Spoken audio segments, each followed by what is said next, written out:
welcome back to Agricultural Fact. This is me, Karishma Singh. Today we are going to solve BHU BSc AG 2020 question paper. तो let's start it guys. Mainly इस section में agriculture के question को आज हम solve करेंगे, जिसमें question के आंसर और उससे रिलेटेड क्वेश्चन के आंसर और उसके साथ ऐसे भी टॉपिक देखेंगे जहाँ से एवरी ईयर क्वेश्चन पूछा जाता है. तो आइए शुरू करते हैं guys and let's start it and we definitely kill in examination in this year 2021. So guys जो आप पेपर देख रहे हैं वो प्रीवियस ईयर 2020 का पेपर है. So let's start it. First question है photo respiration is inhibited by. The right answer is CMU and DCMU. So बच्चों मैं आपको एक बात बताना चाहती हूँ, अगर BHU अपना क्वेश्चन लेवल को हार्ड करना चाहता है तो मेनली ये बॉटनी और एग्रीकल्चर इंजीनियरिंग से क्वेश्चन को पुटअप करता है. सो बच्चों इन दोनों चैप्टर को थोड़ा सा ध्यान से फोकस लेके पढ़ें, और ये बॉटनी से रिलेटेड क्वेश्चन है. नेक्स्ट क्वेश्चन है the average gestation period in fellow is how many days. The right answer 310. ये क्वेश्चन बहुत बार पूछा जा चुका है और सबका गेस्टेशन पीरियड आपको याद रखना होगा. मैक्सिमम 4 to 5 कैटल है जिसका आपको गेस्टेशन पीरियड पढ़ना होगा, क्योंकि इससे रिलेटेड क्वेश्चन पूछता है हर साल BHU में. नेक्स्ट क्वेश्चन है botanically pineapple is. The right answer sorosis. तो यहाँ पे आपको ये क्वेश्चन पूछ सकता है कि बोटेनिकली एप्पल को क्या बोलते हैं, तो पोम बोलते हैं. बोटेनिकली बनाना को बेरी बोलते हैं. तो इस टाइप के क्वेश्चन आपको पूछ सकता है. नेक्स्ट क्वेश्चन है white rust is an important fungal disease of. The right answer mustard. अगर यहाँ पर आपसे पूछा जाए कि yellow rust, white rust, black rust किससे रिलेटेड है, तो ये वीट से रिलेटेड होता है. जितने भी आपको रस्ट मिलेंगे वो सारे फंगल डिजीज होते हैं और ये फंगस से होते हैं.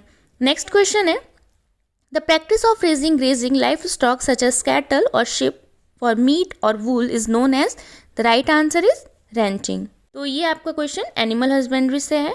नेक्स्ट क्वेश्चन है which one of the following pair is not correctly matched. The right answer Nepenthes और हाइड्रोफाइट. पैरासाइट से क्वेश्चन है. नेक्स्ट क्वेश्चन है आपका क्वेश्चन नंबर 7.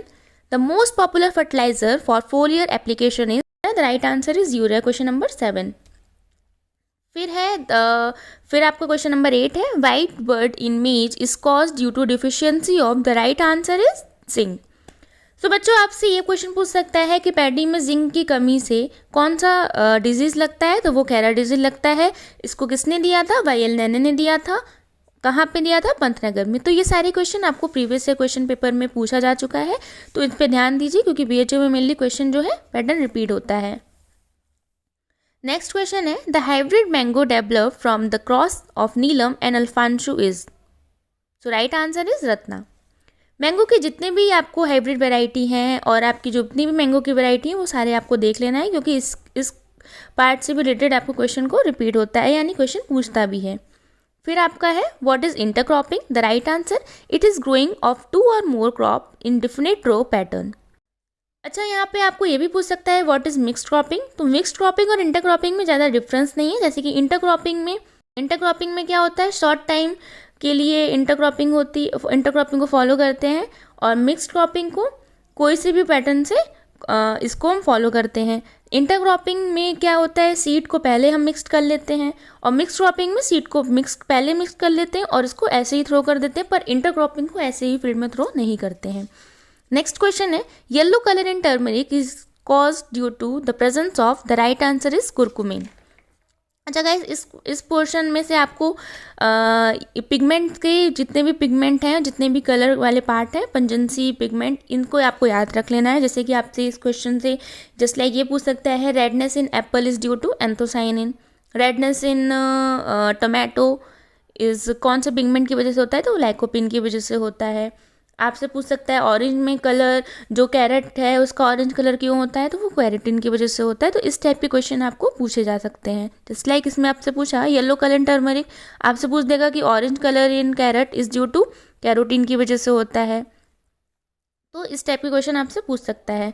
नेक्स्ट क्वेश्चन है 12 continuous use of urea makes the soil. The right answer is acidic.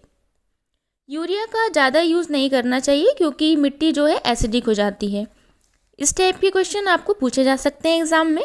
तो आइए इसके बारे में थोड़ा सा देखते हैं. जितने भी नाइट्रेट फर्टिलाइजर होंगे just like ammonium nitrate, potassium nitrate और कैल्शियम नाइट्रेट, इनका यदि ज़्यादा प्रयोग हम करेंगे मिट्टी में तो मिट्टी जो है अल्कलाइन हो जाएगी. तो नाइट्रेट फर्टिलाइजर का ज़्यादा यूज़ ना करें, इससे मिट्टी जो है अल्कलाइन हो जाती है. इसका लिमिटेड अमाउंट में ही इसको यूज़ करें. ओके गाइस, सो नेक्स्ट फिर है जितने भी अमोनिकल फर्टिलाइजर हैं just like ammonium sulphate, ammonium chloride, ये सारे एसिडिक इफेक्ट करते हैं। और एक और होता है CAN जिसको हम किसान खाद भी कहते हैं, ये न्यूट्रल होता है। तो ये तीनों क्वेश्चन आपको क्लियर होना चाहिए। जस्ट लाइक इसकी ट्रिक है, नाइट्रेट जब भी आपको दिख जाए तो वो आपका बेसिक होता है, अमोनिकल दिख जाए यानी कि वो एसिडिक होगा, कैन दिख जाए यानी कि कैल्शियम अमोनियम नाइट्रेट तो वो आपका न्यूट्रल होता है, और यूरिया तो आपको पता है कि वो एसिडिक होता है। तो इसका राइट आंसर है एसिडिक। इस टाइप के क्वेश्चन भी आपको पूछ सकते हैं, जो कि मैंने आपको अभी जो चार्ट पे बताया। नेक्स्ट क्वेश्चन है question number 13। Which one of the following is the disc angle of a plough? The right answer is 42 degree to 45 degree. So बच्चे इस क्वेश्चन के पार्ट में भी कंफ्यूज होते हैं डिस्क एंगल और टिल्ट एंगल के बीच में। तो डिस्क एंगल जो होता है 42 डिग्री टू 45 डिग्री होता है, और जो टिल्ट एंगल होता है 15 टू 25 डिग्री होता है। ओके, सो नेक्स्ट क्वेश्चन है 14। The anthrax disease in cattle is caused by the right answer bacteria. यहाँ पर आपको एक टॉपिक दिख रहा है, जितने भी एनिमल डिजीज़ हैं वो सारे आपको पढ़ना होगा। एनिमल डिजीज़ में आपको क्या क्या पढ़ना है? पहले आपको पढ़ना है जो डिजीज़ है वो किस एनिमल से रिलेटेड है, मतलब जितनी भी डिजीज़ आपको दे दी गई वो किस एनिमल से रिलेटेड है। दूसरा आपको पढ़ना है किसके कारण से वो डिजीज़ हो रही है, और तीसरा उसके सिम्टम देख लेना कि वो कभी कभी क्वेश्चन सिम्टम से भी रिलेटेड पूछ सकता है, यानी कि पूछ देता है। फिर नेक्स्ट क्वेश्चन है 15। Which part of the cell work has collection and dispensation of protein products? So right answer is Golgi body. It is also botany question. So next question है Olericulture is related with, the right answer is vegetable.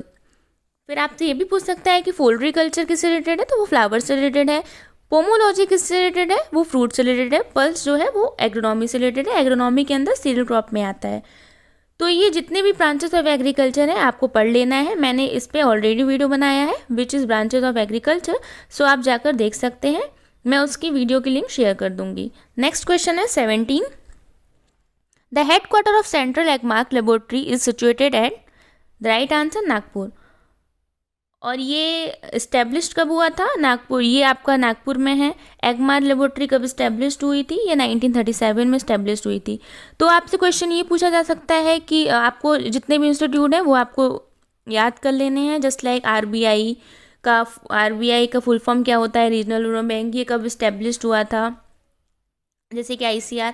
तो जितने भी institute हैं उसका आपको full form, established कब हुआ था और उसकी लेबोरेटरी कहाँ पे है, ये आपको क्वेश्चन पूछा जाता है। 1 या 2 क्वेश्चन इससे रिलेटेड पूछे जाते हैं, तो इस टॉपिक को भी थोड़ा सा ध्यान दें। नेक्स्ट है आपका question number 18। Element responsible for maintaining cell turgidity, the right answer is potassium. Next है question number 19। Beetle is the insect of order, the right answer coleoptera. तो ऑर्डर से क्वेश्चन पूछा जाता है, तो इसका टॉपिक लिखकर आप याद रख लें, क्योंकि जितने भी इंसेक्ट ऑर्डर है वो आपको पढ़ना है। जस्ट लाइक बीटल का कौन सा ऑर्डर होता है, ग्रास हॉपर का, बटरफ्लाई का, हाउस फ्लाई, हनी, इन सब ऑर्डर आप लोग को देख लेने हैं, क्योंकि ऑर्डर से भी क्वेश्चन पूछे जाते हैं। नेक्स्ट क्वेश्चन है आपका question number 20। Yellow leaf curl virus in tomato is transmitted by, the right answer is white fly. Next है question number 21। The diameter of clay soil particle is the right answer less than 0.002 mm. Next है best time of sowing mustard is, the right answer is October. ये आपका repeated question है। The availability of zinc to plant become a complex problem at pH is greater than 7.0। ये question कई बार पूछा जा चुका है। सो फर्स्ट वन मैं आपको ये बताना चाहती हूँ, अगर pH लेस देन 6 हुआ तो उसमें एलिमेंट कौन से प्रेजेंट होते हैं, तो उसमें एल्युमिनियम, आयरन, मैग्नीशियम और जिंक होते हैं। अगर pH 6 to 7 के बीच में है तो उसमें कौन सा एलिमेंट प्रेजेंट होता है, वो फॉस्फोरस उसमें प्रेजेंट होता है। जो pH है वो मोर देन 7 है तो उसमें एलिमेंट आप कैल्शियम और मोलिब्डेनम। तो ये आपको जो थर्ड ऑप्शन दिख रहा है 6 to 7 के बीच में कौन सा 6 to 7, तो इसके क्वेश्चन प्रीवियस से आ चुका है। जैसे कि आपसे पूछा है 6 to 7 के बीच में कौन सा एलिमेंट होता है, तो वो आपको फॉस्फोरस होता है। तो इस टेबल को भी थोड़ा ध्यान से देखें, क्योंकि इससे भी क्वेश्चन पूछते हैं। फिर है which of the following is known as assimilatory power of dark reaction P, तो राइट आंसर है ATP and NADPH। So next question है question number 25। The seed rate of hybrid rice is, the right answer is 12 से 15। तो सम hybrid मेज के बारे में भी पूछा जा चुका है। हाइब्रिड मेज का सीड रेट होता है इससे 25 kg पर हेक्टेयर होता है। तो स्टूडेंट आप लोगों को सीड रेट के बारे में भी पढ़ना होगा। सीड जैसे कि राइस का सीड रेट कितना होता है, वीट का, तो इन सब का आपको सीड रेट पढ़ना होगा। सो नेक्स्ट क्वेश्चन है SRI cultivation is concern with, the right answer is rice. तो आपसे ये क्वेश्चन भी पूछ सकता है method of cultivation is related to, तो वो आपका मेथड ऑफ कल्टीवेशन भी पूछ सकता है। आपसे ये पूछ सकता है कि डेपोक मेथड है वो किससे रिलेटेड है, तो वो राइस से रिलेटेड है। वो कितने दिन में होता है, तो वो आपका 12 दिन में कंप्लीट होता है। आपसे SRI का फुल फॉर्म, जैसे कि यहाँ पे कल्टीवेशन कंसर्न पूछा है, तो आपको SRI का फुल फॉर्म भी पूछ सकता है, तो जिसका फुल फॉर्म होता है system of rice intensification. Okay guys, so next question है question number 27, the yellowish colour in cow is due to, the right answer carotene. Number 28, when a soil is placed in hypotonic solution then its size, the right answer increase. जो hypotonic है वो जो cell water जो है cell के अंदर जाएगा तो वो इंक्रीज हो जाता है। ठीक, फिर नेक्स्ट है how many ATP is net gain during citric and acid cell of aerobic respiration, 1 glucose, the right answer is 12। देखिए यहाँ पे ऑर्डर से एक और क्वेश्चन पूछ दिया, grasshopper belong to order, the right answer orthoptera. Order से 2 question previous year पूछे गए। फिर है question number 31, browning system in cauliflowers is due to deficiency of, the right answer is boron. Next है mutation is generally, right answer recessive and harmful. आपसे ये repeated question है, आपसे ये भी पूछ सकता है कि mutation is given by, the right answer Hugo de Vries ने म्यूटेशन को दिया था। फिर next question, question number 33, golden rice is known as, the right answer is high vitamin A। फिर है 34, which of the following is responsible for ripening of the fruit, the right answer is ethylene. अगर आपसे ethylene की जगह CaC2 भी पूछ देगा तो वो भी उसका इथिलीन का फॉर्मूला CaC2 होता है, तो वो आपका हो जाएगा। फिर नेक्स्ट है 35, the food produced by leaf are transported through, the right answer is phloem. अच्छा, इसका एक ट्रिक है, अगर आपसे पूछा जाए nutrition and water transport by xylem, जल मतलब जाइलम, जो फूड होता है फूड मतलब फ्लोएम, तो आपसे ये पूछ जाता द वाटर ट्रांसमिटेड बाय, तो xylem, the food transmitted by phloem. ठीक है, नेक्स्ट क्वेश्चन है, अच्छा यहाँ क्वेश्चन आपसे पूछ भी दिया गया क्वेश्चन नंबर 36 में, Khaira disease in rice is caused by, तो ये हो जाएगा जिंक की डिफिशियंसी से। आपको मैंने बताया है डिजीज को किसने दिया था, वायलेन ने दिया था, कहाँ पे, इन पंतनगर। फिर है question number 37, well defined nucleus is found in, the right answer is eukaryote.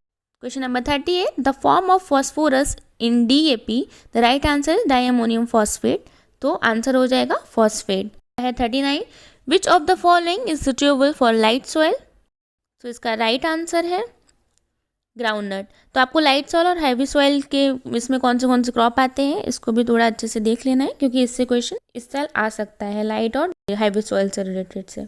Number 40, regional euro bank in India was established in, the right answer 1975। तो ये देखिए क्वेश्चन रिपीट हो, ये क्वेश्चन आपका रिपीटेड है, तो इंस्टीट्यूट से क्वेश्चन 2 क्वेश्चन या 1 क्वेश्चन पूछता ही है। फिर नेक्स्ट है question number 41, open pollination take place in, the right answer is maize. Maize में ओपन पॉलिनेशन क्यों होता है, तो उसका कारण है प्रोटोगैंड्रस, और पर मिलेट और बाजरा की बात करें तो इसमें क्रॉस पॉलिनेशन होता है, क्यों, इसमें प्रोटोगाइमी होता है। क्वेश्चन है dust test has been started for testing, the right answer is crop varieties. तो इसके भी टेस्ट से रिलेटेड भी क्वेश्चन एनिमल हस्बेंड्री का क्वेश्चन है, तो वहाँ से भी आपको ये एनिमल हस्बेंड्री से है तो वो भी आपको थोड़ा सा अच्छे से देखना पड़ेगा। फिर है gene for gene hypothesis was proposed by, the right answer is floor, और जोहानसन ने क्या दिया था, प्योर लाइन थ्योरी दी थी। फिर नेक्स्ट है for recommendation of alkaline soil the farmer can apply, the right answer is Gipson. Which of the macronutrient is most useful for enhancing oil content in mustard? So right answer इसका क्या होगा, sulphur. जितने भी element हैं 15 से 18 element है, उसका क्या क्या पढ़ना है, वो आपको किस कैटेगरी में आता है, जैसे लाइक प्राइमरी में कौन से एलिमेंट है, सेकेंडरी मैक्रो में क्या है। दूसरा आपको पढ़ना है, क्वेश्चन पूछा जाता है कि उसका क्या काम है, हर एलिमेंट का कुछ ना कुछ काम होता है, मेनली स्पेशल वर्क ही पूछा जाता है। जस्ट लाइक नाइट्रोजन का क्या काम है, it is for growth and development के लिए होता है। फॉस्फोरस का रूट डेवलपमेंट के लिए। पोटाश रेजिस्टेंट करता है डिजीज़, और ऐसे पूछ सकता है। आपको मेन डिजीज़ वर्क पढ़ना है, फिर उसके बाद आपको जो भी कमी होती है, डिफिशियंसी है, किस पार्ट में कौन सी कमी है, किसका है, ये पूछ सकता है। से पूछ दिया कि न्यू लीफ में जैसे कि जिंक पूछ दिया, तो जिंक की कमी कहाँ, मिडल लीफ पे होती है। फिर आपसे पूछ दिया कि लोअर लीफ में कौन सी कमी है, तो वो नाइट्रोजन, फॉस्फोरस, ये सब पूछ सकता है। तो इस सब के बारे में आपको पूछा जाता है। ओके गाइज, फिर नेक्स्ट है question number 46, which of the following crop is use for green manuring. The right answer is sesbania. या आपको सस्बेनिया की जगह आपको ढैचा भी दिख सकता है, सनहैम भी लिख सकता है। तो ये आपके जो है ग्रीन मैन्योरिंग क्रॉप्स होते हैं। फिर नेक्स्ट है क्वेश्चन नंबर 7, ये यूनिवर्सल क्वेश्चन है, हमेशा ही पूछ देता है कभी ना कभी। तो पूछा Nanha is variety of papaya. Right answer is papaya. आपका नेक्स्ट क्वेश्चन है 48, what is the range of correlation coefficient. The right answer है -1 to +1। नेक्स्ट है question number 49, which of the following crop help in fixing atmospheric nitrogen in soil. The right answer is rajma. Question number finally 50, the percentage of protein available in wheat grain is. The right answer 9 to 13। 11 होता है पर इसमें option दिया नहीं है, तो वो 19, 13 भी सही होगा। तो आपको ये प्रोटीन परसेंटेज भी याद रखना होगा। सो गाइस, ये था प्रीवियस ईयर 2020 का question paper which is AG part. Agricool fact को पूरी उम्मीद है आपको पेपर पैटर्न समझने में आसानी रही होगी।